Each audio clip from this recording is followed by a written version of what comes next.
Hey, welcome to Socialism for All. This file is being recorded for the August 2022 edition of Socialism for All, and it's an audiobook and discussion of The War and Russian Social Democracy by Lenin from 1914. If you like this video, please click like and subscribe, and consider supporting on Patreon at patreon.com/socialismforall. You can find a link to Patreon in the video description. So this piece was written prior to September 28, 1914, published on November 1st, 1914, in Sozialdemokrat number 33, published according to the newspaper text, checked against the manuscript. The source is Lenin Collected Works, Progress Publishers, 1974, Moscow, Volume 21.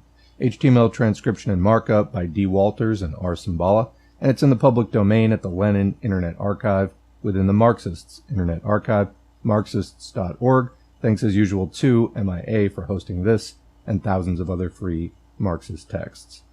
So let's get into the audiobook.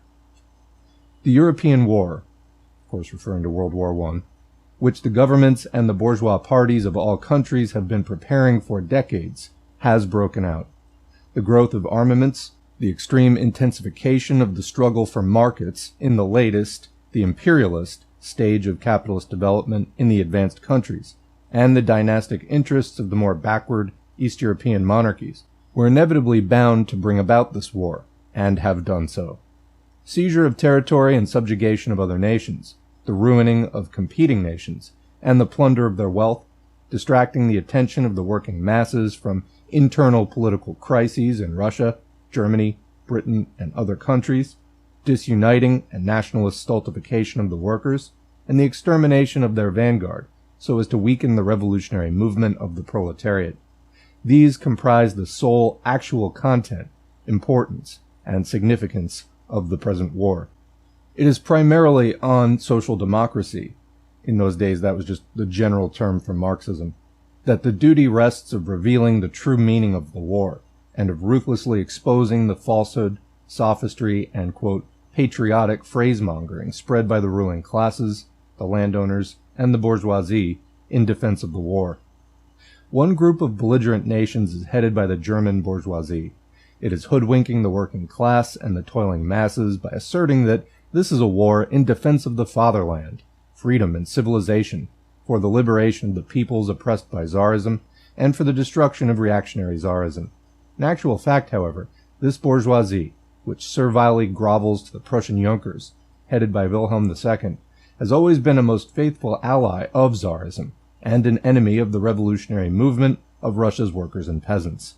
In fact, whatever the outcome of the war, this bourgeoisie will, together with the Junkers, exert every effort to support the Tsarist monarchy against a revolution in Russia. In fact, the German bourgeoisie has launched a robber campaign against Serbia, with the object of subjugating her and throttling the national revolution of the southern Slavs, at the same time sending the bulk of its military forces against the freer countries, Belgium and France, so as to plunder richer competitors. In fact, the German bourgeoisie, which has been spreading the fable that it's waging a war of defense, chose the moment it thought most favorable for war, making use of its latest improvements in military materiel and forestalling the rearmament already planned and decided upon by Russia and France. The other group of belligerent nations is headed by the British and the French bourgeoisie, who are hoodwinking the working class and the toiling masses by asserting that they're waging a war for the defense of their countries, for freedom and civilization, and against German militarism and despotism. In actual fact, this bourgeoisie has long been spending thousands of millions to hire the troops of Russian Tsarism, the most reactionary and barbarous monarchy in Europe, and prepare them for an attack on Germany. In fact, the struggle of the British and the French bourgeoisie is aimed at the seizure of the German colonies and the ruining of a rival nation, whose economic development has been more rapid than theirs. In pursuit of this noble aim, the, quote, advanced, quote, democratic nations are helping the savage Tsarist regime to still more throttle Poland, the Ukraine, etc., and more thoroughly crush the revolution in Russia. Neither group of belligerents is inferior to the other in spoliation, atrocities, and the boundless brutality of war. However, to hoodwink the proletariat and distract its attention from the only genuine war of liberation, namely, a civil war against the bourgeoisie, both of its, quote, own and of, quote, foreign countries, To achieve so lofty an aim, the bourgeoisie of each country is trying, with the help of false phrases about patriotism, to extol the significance of its, quote, own national war, asserting that it is out to defeat the enemy, not for plunder and the seizure of territory, but for the, quote, liberation of all other peoples except its own. But the harder the governments and the bourgeoisie of all countries try to disunite the workers and pit them against one another, and the more savagely they enforce, for this lofty aim, martial law and the military censorship, measures which even now in wartime are applied against the, quote, internal foe more harshly than against the external, the more pressingly it is the duty of the class-conscious proletariat to defend its class solidarity, its internationalism, and its socialist convictions against the unbridled chauvinism of the, quote, patriotic bourgeois cliques in all countries. If class-conscious workers were to give up the same, this would mean renunciation of their aspirations for freedom and democracy, to say nothing of their socialist aspirations. It is with a feeling of the most bitter disappointment that we have to record that the socialist parties of the leading European countries have failed to discharge this duty. The behavior of these parties' leaders, particularly in Germany, bordering on downright betrayal of the cause of socialism. At this time of supreme and historic importance, most of the leaders of the present Socialist International, the Second International, 1889 to 1914, are trying to substitute nationalism for socialism. As a result of their behavior, the workers' parties of these countries did not oppose the government's criminal conduct, but instead called upon the working class to identify its position with that of the imperialist governments. The leaders of the International committed an act of treachery against socialism by voting for the war credits, by reiterating the chauvinist, quote, patriotic slogans of the bourgeoisie of their, quote, own countries, by justifying and defending the war, by joining the bourgeois governments of the belligerent countries, and so on and so forth. The most influential socialist leaders and the most influential organs of the socialist press of present-day Europe hold views that are chauvinist, bourgeois, and liberal, and in no way socialist. The responsibility for thus disgracing socialism falls primarily on the German Social Democrats, who are the strongest and most influential party in the Second International. But neither can one justify the French socialists, who have accepted ministerial posts in the government of that very bourgeoisie, which betrayed its country and allied itself with Bismarck so as to crush the Commune. The German and Austrian Social Democrats are attempting to justify their support for the war by arguing that they are thereby fighting against Russian Tsarism. We Russian Social Democrats declare that we consider such justification sheer sophistry. In our country, the revolutionary movement against Tsarism has again assumed tremendous proportions during the past few years. This movement has always been headed by the working class of Russia. The political strikes of the last few years, which have involved millions of workers, have had as their slogan the overthrow of Tsarism and the establishment of a democratic republic. During his visit to Nicholas II on the very eve of the war, Poincaré, president of the French Republic, could see for himself in the streets of St. Petersburg barricades put up by Russian workers. The Russian proletariat has not flinched from any sacrifice to rid humanity of the disgrace of the Tsarist monarchy. We must, however, say that if there is anything that under certain conditions can delay the downfall of Tsarism, anything that can help Tsarism in its struggle against the whole of Russia's democracy, then that is the present war, which has placed the purses of the British, the French, and the Russian bourgeois at the disposal of Tsarism, to further the latter's reactionary aims. If there is anything that can hinder the revolutionary struggle of Russia's working class against Tsarism, then that is the behavior of the German and the Austrian social democratic leaders, which the chauvinist press of Russia is continually holding up to us as an example. Even assuming that German social democracy was so weak that it was compelled to refrain from all revolutionary action, it should not have joined the chauvinist camp, or taken steps which gave the Italian socialists reason to say that the German social democratic leaders were dishonoring the banner of the Proletarian International. Our party, the Russian Social Democratic Labor Party, has made and will continue to make great sacrifices in connection with the war. The whole of our working class legal press has been suppressed. Most working class associations have been disbanded, and a large number of our comrades have been arrested and exiled. Yet our parliamentary representatives, the Russian Social Democratic Labor Group in the Duma, considered it their imperative socialist duty not to vote for the war credits, and even to walk out of the Duma, so as to express their protest the more energetically. They considered it their duty to brand the European government's policy as imperialist. Though the Tsar's government has increased its tyranny tenfold, the Social Democratic Workers of Russia are already publishing their first illegal manifestos against the war, thus doing their duty to democracy and to the International. While the collapse of the Second International has given rise to a sense of burning shame in revolutionary Social Democrats, as represented by the minority of German Social Democrats and the finest Social Democrats in the neutral countries, while socialists in both Britain and France have been speaking up against the chauvinism of most Social Democratic parties, while the opportunists, as represented, for instance, by the German Sozialistische Monatshefte, which have long held a national liberal stand, are with good reason celebrating their victory over European socialism.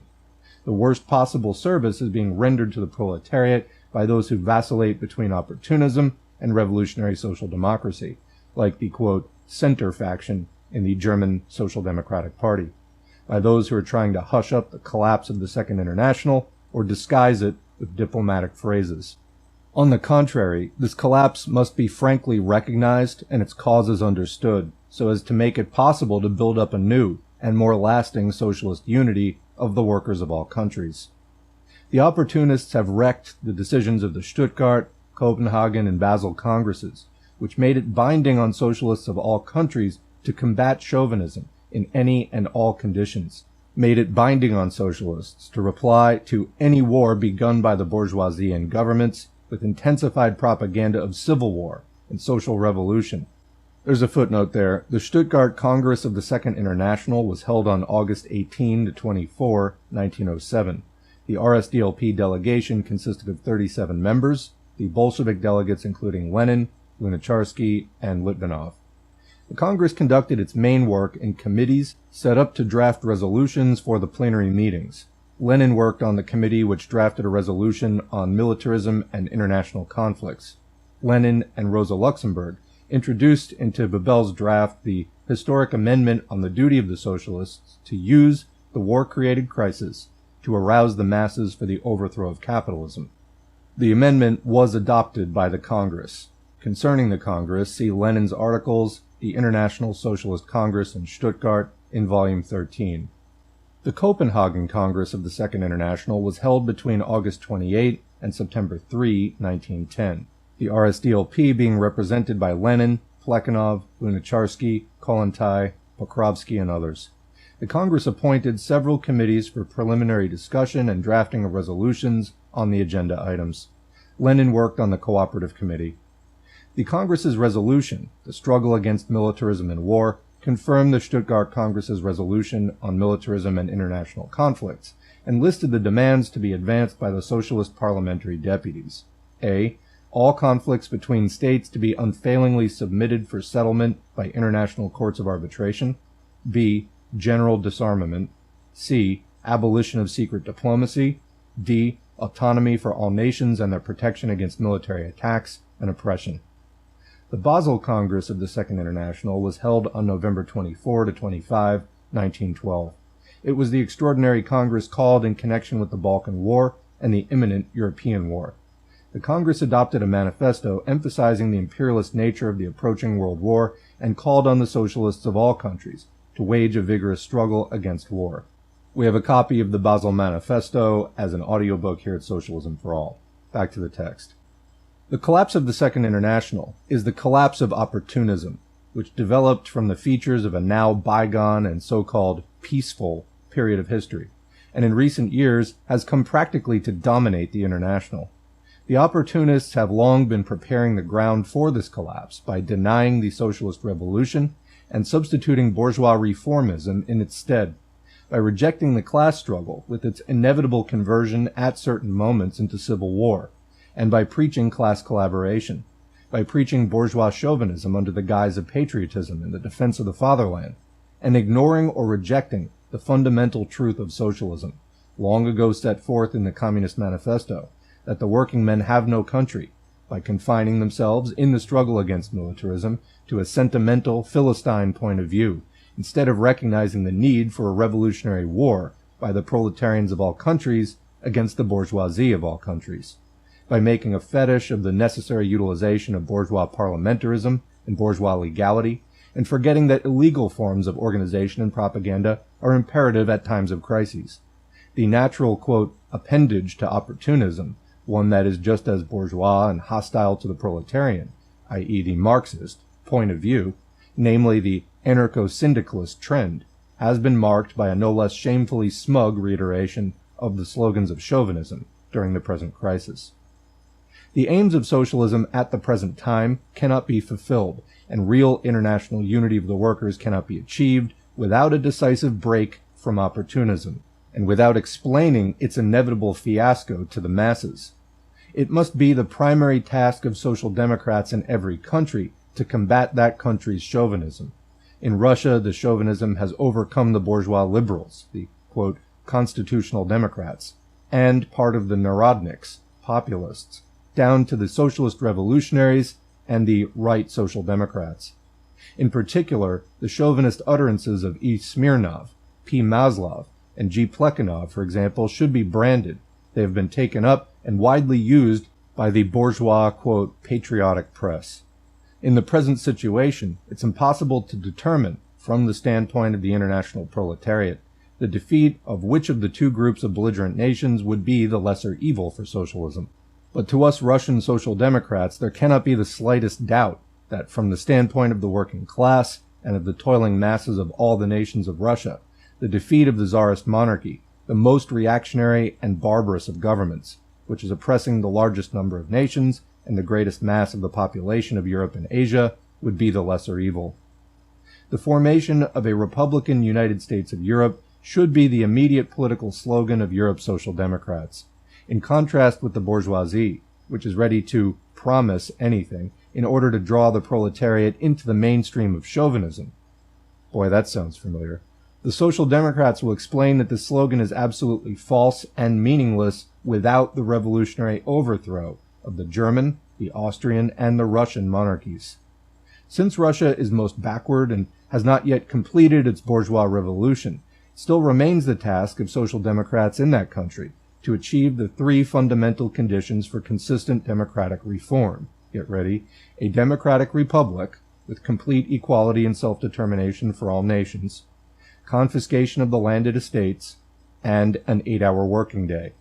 But in all the advanced countries, the war has placed on the order of the day the slogan of socialist revolution, a slogan that is the more urgent, the more heavily the burden of war presses upon the shoulders of the proletariat, and the more active its future role must become in the recreation of Europe, after the horrors of the present, quote, patriotic barbarism in conditions of the tremendous technological progress of large-scale capitalism.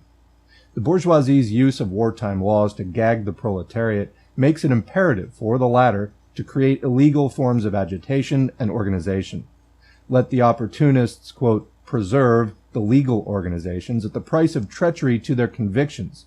Revolutionary social democrats will utilize the organizational experience and links of the working class so as to create illegal forms of struggle for socialism, forms appropriate to a period of crisis, and to unite the workers, not with the chauvinist bourgeoisie of their respective countries, but with the workers of all countries.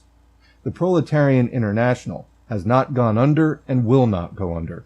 Notwithstanding all obstacles, the masses of the workers will create a new international. Opportunism's present triumph will be short-lived. The greater the sacrifices imposed by the war, the clearer will it become to the mass of the workers that the opportunists have betrayed the workers' cause, and that the weapons must be turned against the government and the bourgeoisie of each country. The conversion of the present imperialist war into a civil war is the only correct proletarian slogan, one that follows from the experience of the Commune, and outlined in the Basel Resolution. It has been dictated by all the conditions of an imperialist war between highly developed bourgeois countries. However difficult that transformation may seem at any given moment, socialists will never relinquish systematic, persistent, and undeviating preparatory work in this direction now that war has become a fact. It is only along this path that the proletariat will be able to shake off its dependence on the chauvinist bourgeoisie, and in one form or another, and more or less rapidly, take decisive steps towards genuine freedom for the nations and towards socialism. Long live the international fraternity of the workers against the chauvinism and patriotism of the bourgeoisie of all countries. Long live a proletarian international, freed from opportunism. Signed, Central Committee of the Russian Social Democratic Labor Party. It's the end of the audiobook, but there is a footnote I skipped on the socialist revolutionaries listed among the parties that Lenin was having trouble with. This was a peasant-based party in Russia, founded at the end of 1901 and the beginning of 1902 as a result of the union of various Narodnik groups and circles, the Union of Socialist Revolutionaries, the Socialist Revolutionary Party, etc. The newspaper Revolutionная Rossiya, Revolutionary Russia, ran from 1900 to 1905, and the journal Vestnik Russkoy Revolutsii, Herald of the Russian Revolution, ran from 1901 to 05, became its official organs. The socialist revolutionaries did not recognize the class differences between the proletariat and the petty proprietors. It glossed over the class contradictions within the peasantry and rejected the proletariat's leading role in the revolution. The socialist revolutionaries' views were an eclectic mixture of the ideas of narratism, that's old-school peasant populism, and revisionism. They tried, as Lenin put it, to patch up, quote, the rents in the Narodnik ideas with bits of fashionable opportunist, quote, criticism of Marxism. This, to me, sounds exactly like today's populists. The Bolshevik Party exposed the socialist revolutionaries' attempts to masquerade as socialists, conducted a determined struggle against the socialist revolutionaries for influence over the peasantry, and showed how dangerous their tactic of individual terrorism was to the working class movement. At the same time, the Bolsheviks were prepared, on definite conditions, to enter into temporary agreements with the socialist revolutionaries in the struggle against Tsarism. As early as the First Russian Revolution, 1905 to 07, the right wing of the Socialist Revolutionary Party broke away and formed the legal Popular Socialist Party, whose outlook was close to that of the Cadets, the major bourgeois monarchist party, the left wing forming the semi-anarchist League of Maximalists. In the period of reaction between 1907 and 1910, the Socialist Revolutionary Party suffered a complete ideological and organizational breakdown. During the First World War, most of its members took a social chauvinist position. All right, so that's the end of the text and the footnotes. I like this one. Lenin did a lot of writing like this about World War I, and I think that it was doing this kind of work that helped keep together the Bolsheviks focused so that they were able to kind of pull through this relatively unscathed and lead the Russian Revolution in 1917. There were two revolutions in 1917. The February Revolution deposed the Tsar and paved the way for the bourgeois-led provisional government, but then the Bolsheviks, staying on top of things, were able to overthrow that as well and then begin building socialism, of course, after a 5-year civil war. Now, I think that we find ourselves in a similar position today. The USSR, of course, ceased to exist over 30 years ago, and all of those territories are now capitalist again. Russia specifically governing itself with an eye towards recreating the Tsarist empire in part. China as well, having been a major socialist power, which, although the Communist Party is still ruling it, is allowing major amounts of capitalism, and that type of activity is guiding some of its behavior as well. So we're dealing with a world that is in a highly advanced stage of capitalism. I mean, if before World War I, we were talking about Europe being in an advanced state of capitalism, all the more so over 100 years later. There are still some vestiges of socialism left in the world of 2022 today, and still some decent parties, but very few of them have any real power. I think that if we are to rebuild a movement of the type that Lenin was involved in, we have to do a lot of that building from the ground up again. Stop looking to established powers as sort of heroes, saviors, or even major examples to follow. Certainly in the case of Russia, whatever people think about China, certainly in the case of Russia, this is not socialism in any way, shape, or form. It's headed by the counter-revolutionary bourgeoisie, which oversaw the destruction of the USSR and the reshaping of the former USSR into the monster that it is today. Allying with that is allying with the bourgeoisie. That's not what we do as Marxist-Leninists. at least at this stage of historical development. It's one thing when capitalism is just overthrowing feudalism and is laying the groundwork for, the limited type of democracy that capitalism creates. But that ship sailed long ago. We're not in that stage anymore. So when we look at the major clash of rival imperial powers that is again taking shape on the world stage today, we see social chauvinists in abundance. These are people who are socialist in words. They call themselves socialist, but then they end up engaging in bourgeois chauvinistic behavior, taking national liberal positions, etc. So on the one side, we have people like Vosh and other sort of, quote, radlibs who tend to call themselves socialists but take the side of the United States. No, you cannot support the United States bourgeois government. It's the most aggressive imperial power in history. On the other side, you have people who fall into this sort of knee-jerk contrarianism, very little analysis, and they're just like, well, the enemy of my enemy is my friend. I don't like the U.S.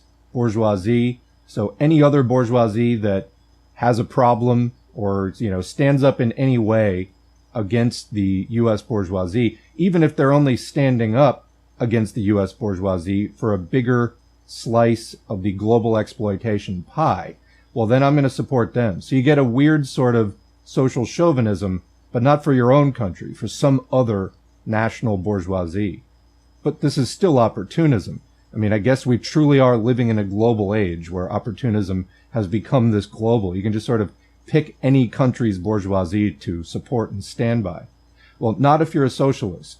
The stance of socialism is to stand with the working class against the bourgeoisie. Now, I know that in the past, it was easier to say, well, we have all this territory, the USSR, on our side that is truly anti-imperialist, was socialist, etc., or definitely China in some of its earlier stages, etc., as far as major powers commanding huge amounts of land and resources. Those were great times. Let us for a moment raise our glasses in celebration of what was achieved during that time by the immense effort and sacrifice of previous generations of socialists. But as soon as we've concluded that toast, we need a reality check. It's 2022. Conditions have changed. The ground has shifted underneath us, and we are no longer living in that world. If we want it back, we have to build it again. We need a do-over, and no amount of squinting our eyes and deceiving ourselves about what we're looking at is going to change the fact that supporting the bourgeoisie is supporting the bourgeoisie. You're supporting your own exploitation. Cheering on the bourgeoisie and imperial war is cheering for death. That's what it is. At this point, so far, specifically I'm recording this today, August 6, 2022, large-scale war has not yet broken out between, say, the United States and another major power. But that could change next month or 2 months from now or next week. We really don't know. I get that it's scary, but if people do not, really quick, anyone who sincerely considers themselves a socialist and is currently backing some capitalist power in this fight, does not reorient yourselves, you are going to end up dragging down everybody around you who you have convinced that you're a socialist, etc. We need a reorientation of the working class against capitalism in every country. We are living in a world of imperialism where global financial groups are just that, global. They're active in China, they're active in Russia, etc., in Europe, all across the world. The struggle is for socialism, not for owning the libs, not for just throwing dirt in the eye of the United States, although to some extent we all like to see that. But any other power that continues down the path of highly advanced capitalism, imperialism, is going to end up exhibiting the same behavior that the United States does, because it is the nature of that economic mode. You have to get this through your head. Just because there is a baby imperialist power now that doesn't have as much blood on its hands yet, as of the present time, that does not mean that you can support it and still call yourself a Marxist. We're going to leave it there. What do you think? Leave a question or comment below. We'll continue the discussion in the comments section as always. Otherwise, thanks for listening. And thanks to the current patrons whose names are on the screen. If you'd like to get your name on the screen, head to patreon.com/socialismforall. Every donation is encouraging. They're also materially helpful and have allowed me to spend a lot more time creating content for this channel than I would have been able to do otherwise. So thanks again for that. Then after the content is up, engagement counts. Like it, share, subscribe, all of that stuff. Leave a comment, even if it's thanks, good video, or just random letters. All that's fine, and it will help YouTube to recommend this content to more people, keep the audience expanding, and keep this conversation going, which is imperative during this time of major global crisis for capitalism. The working class stands to lose a lot in a war in the 2020s, 2030s, and we have to get organized now to stop it. But before we can get organized, we have to agitate and educate at least to a basic level where people have some idea of what to do. Thanks again, and we will see you in the next video.